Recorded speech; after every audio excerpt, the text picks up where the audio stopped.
దీనికి ఇచ్చాము కానీ కట్టిన బట్టలు ఇప్పాము, పుట్టిన వారు నగల సొమ్ములు ఇచ్చాము, అయినా ఏదో వస్తాము తేడా కొడతాను. మగములో కళ ఎక్కడో కనబడుతుంది. గయ్యాల దానికి ఎక్కడి నుండి వస్తుంది కళ? ఎంత చిత్రం నవ్వుతుందంటే ఎక్కడన్నా ఉంది.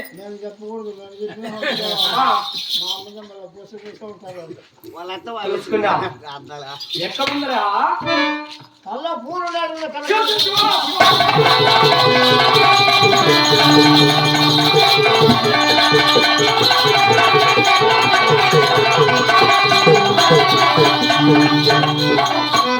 Oh!